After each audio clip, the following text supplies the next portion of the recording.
Have you ever had someone try to manipulate you? Hey everybody, this is Pastor Justin Walker with The Whole Truth. We're going through the entire Bible from Genesis all the way to Revelation, and we're not skipping anything. We're in Genesis chapter 31, verse 22. There's this guy named Jacob. Abraham, Isaac, Jacob. You know the story. So Jacob has fled from his father-in-law. His name is Laban. Okay, Laban is the father-in-law. Jacob is the son-in-law. You know the story. If you need to know more of it, you need to go back a little bit. Jacob's got a couple of wives. He's got 4 wives. He's got 11 sons and 1 daughter, and there was a whole debacle there. Well, now Jacob is trying to go back to the land of promise. God has called him to the promised land and said, you need to get up and go back to the land of your father and your grandfather, Abraham. You need to go back there. So that is what Jacob has done with his family. And in verse 22, Laban is now going to come after him. The father-in-law comes after him. He wants to bring Jacob and Jacob's wives, that's his daughters and their handmaids and their children. He wants to bring them back. And so he's going to pursue them. Look what happens. Genesis 31:22. And Laban was told on the 3rd day that Jacob had fled. Then he took his brethren with him, and he pursued him for 7 days, for 7 days' journey, and he overtook him in the mountains of Gilead. But God had come to Laban the Syrian in a dream by night and said to him, be careful that you speak to Jacob neither good nor bad. Now, I just want to stop there for a moment. Laban is pursuing after Jacob, and God has to go to him in a dream and say, be careful what you do here. Be careful, Laban. You be careful what you say and do to Jacob. That's really what that means, to speak to him neither good nor bad. Like, in my mind, if you say don't speak to him either good or bad, my first inclination is to think, just don't speak to him at all. But that's not really what God was saying. It seems pretty evident from the rest of the story that Laban had bad intentions, ill intentions for Jacob. He's mad at Jacob. He's got ill intentions for Jacob. He's pursuing after Jacob. He is upset over what has happened. And so God came to him in a dream and said, you be careful what happens with Jacob. Look what happens next. So Laban overtook Jacob. Now Jacob had pitched his tent in the mountains, and Laban with his brethren pitched in the mountains of Gilead. And Laban said to Jacob, what have you done? That you have stolen away unknown to me, and carried away my daughters like captives taken with the sword. Why did you flee secretly and steal away from me and not tell me? For I might have sent you away with joy and songs, with timbrel and harp. And you did not allow me to kiss my sons and my daughters. Now you have done foolishly in so doing. It is in my power to do you harm. But the God of your father spoke to me last night, saying, be careful that you speak to Jacob neither good nor bad. And you now have surely gone because you greatly long for your father's house. But why did you steal my gods? Now, let's just go over that real quick. Let's just recap what's being said. Laban catches up with Jacob. Jacob was 3 days ahead of him. And then Laban catches up to him. By the time Laban catches up to him, they're almost to the promised land. They're in Gilead, in the mountains of Gilead. And Laban catches up to him. And now he comes in, and here's where I said it's manipulation. And maybe you've had somebody try to do this to you as well. Notice that Laban ended this with, I could do you harm, but your God, the God of your fathers, he has stopped me. He visited me in a dream, but I could do you harm. Laban had the intention of coming after Jacob and doing him harm. Jacob has fled. He's ran away. He's taken Laban's 2 daughters with him. He has taken Laban's grandchildren with him. And now Laban is upset about that. And some of you might right there have kind of a bleeding heart and go, oh, but I would be upset if somebody took my grandchildren or my children away from me. That may be true, but if you remember the rest of the story, Laban has been dealing harshly with Jacob. He's not been paying him fairly. He's been trying to cheat him. His daughter's testimony was that they're treated like strangers. They were 3 days they went 3 days away, and Laban didn't even know. They lived on the same land. Jacob was taking care of Laban's flocks. Jacob left, and Laban doesn't even know until 3 days later, and then he finally decides to go after him. What I'm saying to you is this is not like grandpa who wants to take his grandson fishing, and the son and daughter are keeping their grandson away from grandpa. That's not what we're dealing with. Laban has dealt shrewdly with them. He's not dealt nicely with his own family. And then he comes up to them, and what's he say? He goes, I could have sent you off with song and timbrel. I could have sent you off with joy. I could have kissed my daughters and my grandsons and granddaughters goodbye, but you stole them away. You took them away like captives with the sword. Well, know that Jacob didn't take them like captives with the sword. He went to them. If you remember from the last video, Jacob went to them and told them what was going on, and they said, let's go, because there's nothing here with our dad. There's nothing here with Laban. But yet now Laban is trying to make it look like he's been the one who's been harmed. That's not the truth of what's happening. Laban's not the one who was about to be harmed. Laban is manipulating the situation. He can't harm them. He's been threatened by God. So what's he want to do? At the very least, he's going to cause them consternation. He's going to cause them trouble in their mind. He's going to manipulate them. He's going to say to Jacob, you did wrong. Look how wrong you've done. And then he ends this little manipulating discord with this. And what about the gods? Why have you stolen away my gods? If you haven't done everything else wrong to me, you stole my gods. Well, can I ask you a question about being able to steal gods? Is it really a god? Is it really worth worshiping if a human being can steal it, can take it away? That's a question that we ought to be asking ourselves even today about the God that we worship. If you really worship God and he really is God, could anyone steal him away? That's an interesting thought. Let's look forward at this. And so this is verse 31. So Genesis 31, pick back up with me in verse 31. Then Jacob answered and said to Laban, because I was afraid. Laban said, why'd you run away and why'd you steal my God? Jacob's answering why he ran and didn't tell Laban. He says, because I was afraid, for I said, perhaps you would take your daughters from me by force. With whomever you find, and then verse 32 goes into the gods. With whomever you find your gods, do not let him live in the presence of your brethren. Identify what I have of yours and take it with you. For Jacob did not know that Rachel had stolen them. So if you remember from the last story, from the last video, we ended with Rachel had went to her dad's house and stole the family god and taken it with her. That's Jacob's wife. And that's a whole nother story there to be talked about. And we talked about that in the last video. But what I'm saying to you is this: Jacob doesn't know. And Jacob says, the reason that I ran, the reason I fled was because I was fearful of the way that you would behave. Well, look at the way Laban is behaving right now. And look at the way he's been behaving for all these years past. As a matter of fact, that's what we're about to see here in just a second. Jacob's going to kind of recap that for you. Laban is trying to manipulate, and he's saying, I could have done this and I could have that. Why did you flee? And Jacob says, well, because I thought you would do probably exactly what Laban would have done. Used his daughters as hostage to keep Jacob there. Remember, this is the Laban that tricked Jacob into marrying his older daughter just so that he could get him to work for him for another 7 years for the second daughter, Rachel. That was a pretty manipulative thing to do. He didn't really have much care for his daughters as much as he was trying to get this man Jacob to work for him, work out in his fields and work for free, basically because he was using his daughters as payment or bait, if you will. Well, look at this. Verse 33, and Laban went into Jacob's tent. So he starts with Jacob's tent. You stole my gods. Jacob says, look around, see what you can find.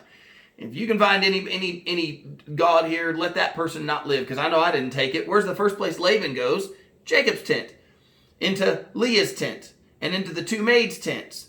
But he did not find them. Then he went out of Leah's tent, and entered into Rachel's tent. Now Rachel had taken the household idols, put them in the camel saddle, sat on them, and Laban searched all about the tent, but did not find them. And she said to her father, let it not displease my lord, but that I cannot rise before you, for the manner of a woman is with me. And he searched, but did not find the household idols. So you remember, this is a time before sanitary things. Okay, so here's Rachel. She takes the god, she hides in the camel saddle, sits on the camel saddle, and then tells her dad, I can't stand up because the manner of a woman is upon me. In other words, she says, I'm on my period and I can't stand up because that would be an embarrassment, and it would also it was a custom of the day. This is how they would deal with it. Sometimes you'll even read in ancient literature about a woman sitting in the corner, and that's sometimes what they're referencing. It's kind of a euphemism, if you will, to say that she's on her cycle and would have to remain sitting in the corner. Well, that's what Rachel pulled. She said, I can't stand up, but really she was sitting on the idol. She was sitting on the idol that was in the bag. Now, we're not condoning lying. It's, as a matter of fact, it's the stealing and the lying and the manipulating that's got all of this family and all of this mess to begin with, because everybody has been manipulating. And that's what I've been trying to get across to you for the past few videos. Everybody is manipulating someone else. And so this is what happens with Laban. He searched, he can't find it. He can't find it with Rachel because she's sitting on it. Now look at verse 36. Then Jacob was angry and rebuked Laban. And Jacob answered and said to Laban, what is my trespass? What is my sin that you have so hotly pursued me? Pursued him for days, a long journey. They're almost to the promised land. He pursued him all the way up the mountain. He was already 3 days ahead. And yet Laban pursued after him. Jacob says, why'd you pursue me so hotly? Why? What's my trespass? What have I done? Verse 37, although you have searched all my things, what part of your household things have you found? Set it before my brethren and your brethren, that they may judge between us both. These 20 years I have been with you, your ewes and your female goats, and have not miscarried their young, and I have not eaten of the rams of your flock. That which was torn by beast, I didn't bring it to you. I bore the loss of it. You required it from my hand, whether stolen by day or stolen by night. There I was in the day the drought consumed me, and the frost by night, and my sheep departed from my eyes. Thus I have been in your house 20 years. I served you 14 years for your 2 daughters, and 6 years for your flocks, and you have changed my wages 10 times. Unless the God of my father, the God of Abraham, and the fear of Isaac had been with me, surely now you would have sent me away empty-handed. God has seen my affliction and the labor of my hands, and rebuked you last night. Jacob said it rightly. Laban, you've been doing this for years. You can almost imagine that Jacob's had this pent up for years. 20 years he has served with this man.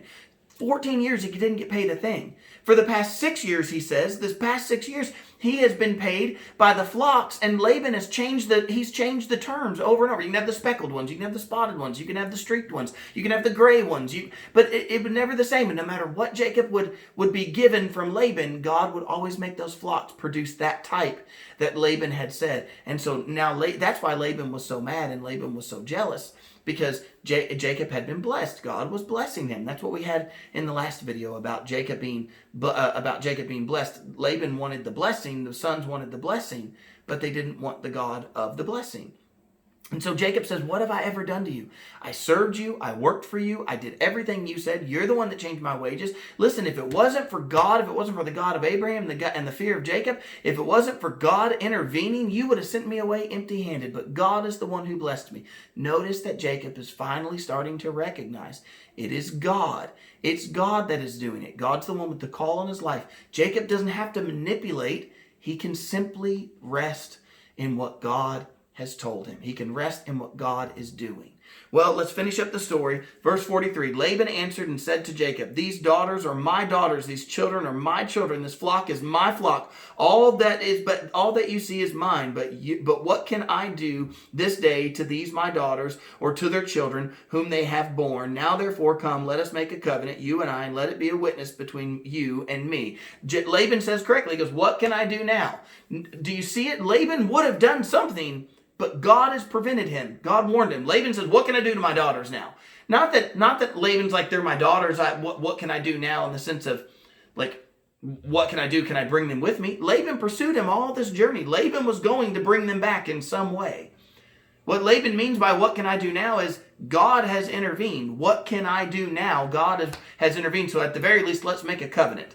Covenant's not exactly what you think it is. Let's look at verse 45. So Jacob took a stone and set it up as a pillar, and then Jacob said to his brethren, gather stones, and they took stones and made a heap, and they ate there on the heap. Laban called it Jagar Sahadutha, but Jacob called it Gilead. And Laban said, this heap is a witness between you and me this day. Therefore, its name will be called Gilead, also Mizpah, because he said, may the Lord watch between you and me when we are absent one from another. If you afflict my daughters, or you take other wives besides my daughters, although no man is with us, see, God is witness between you and me. Then Laban said to Jacob, here is the heap, and here is this pillar which I have placed between you and me. This heap is a witness, and this pillar is a witness that I will not pass beyond this heap to you, and you will not pass beyond this heap and this pillar to me for harm. The God of Abraham, the God of Nahor, the God of their fathers, judge between us. And Jacob swore by the fear of his father Isaac. Then Jacob offered a sacrifice on the mountain and called his brethren to eat bread. And they ate bread and stayed all night on the mountain. And early in the morning Laban rose, kissed his sons and daughters, and blessed them. And then Laban departed and returned to his place. Oh, all right, so if you're understanding what's happened, they've put up a pillar and they've said, you don't come my way and I won't come your way. Laban said, Jacob, promise me you won't take any more wives. My daughters are it. And you won't pass the stones to come harm me, and I won't pass the stones to come harm you. You don't come my way, I don't come your way. In other words, the stone was a boundary marker. You stay on your side, I'll stay on my side. That's the deal we're going to make with each other. You stay over there, I'll stay over here. And God, because there's no other men here, even though, the brethren were there. I don't know what exactly, why they were saying there were no other men. I guess they meant no other heads of the household. He says, there's no other men here, so let God be the judge between you and me. Neither one of us is to cross to harm the other one. So there we go again. It seems as if Laban was coming across to harm Jacob, but God was the one who intervened. Will you listen to this one thing? We, mankind, we are manipulative. Men, women, boys, girls, we're manipulative. We try to get things our way. We try to do things to get our way, our will. But we don't need to do that. God will intervene for us. He will take care of us if we will put our faith and our trust in Him. And I know that is extremely difficult to do at times. When it's your relationship, when it's your job, when it's your income, when it's your family, when it's your children, it's hard to do that. But remember, God doesn't need your help. You need God's help. And so Jacob is coming to realize that. Laban still doesn't realize it. Laban's still trying to manipulate. Have you ever had somebody do that? Have you ever had somebody try to manipulate? Have you ever had somebody try to say, well, I would have done this, but I can't now because That's kind of what Laban was doing. I would have sent you off with love and joy and singing. I would have sent you on your way. Well, that's not what Laban did the last time Jacob said he wanted to leave. That's not what Laban did all the times that he kept changing his wages. That's not what Laban has done. Laban's not shown the testimony that he would have sent him off with love, sent Jacob and the family off with love and with singing and joy. What Laban has shown is that he would have tried to manipulate. And even now, he was trying to manipulate verbally. He couldn't harm Jacob physically, but he's going to try to do it verbally. I would have loved to have sent him off. I would have loved to have hugged their necks and kissed them, but you made me chase you all this way. You're the one who's done wrong, Jacob. But Laban's been doing wrong all of these years. I'm not justifying Jacob's misdeeds in the story. What I am saying to you is that Laban was showing that he's trying to manipulate.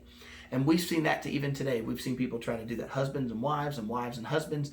People try to verbally manipulate one another to get their will. I would encourage you to put your faith in the Lord and let Him deal with it. Let Him judge. He's good at that. Look at how He took care of Jacob. Jacob is still alive. Jacob has his wives. He has his children. And now he's blessed with all these flocks and cattle and herds and servants and donkeys. He's got all that he needs, and he's going into the promised land with all that he needs because God is taking care of him. You know what we see of Laban from this point forward in the Bible? Nothing. No more. The book is closed on Laban. We're done with Laban. Now we're going to focus in on Jacob and only on Jacob for the rest of the story until, of course there's more in there, but you get what I'm saying. Laban, he's done. He's not trusting in the Lord. As a matter of fact, the one thing he was trying to get back with him, when it was all said and done, if there was one thing he could try to take back, he wanted that idol back. Instead of recognizing that the God of Jacob was blessing him, and maybe Laban needed the God of Jacob. I would say the same to you. Maybe you need the God of Jacob. And if you do, He'll accept you if you'll put your faith in Him. All right, everybody, I hope you enjoyed today's video, and I'll see you tomorrow with Genesis chapter 32. See you then.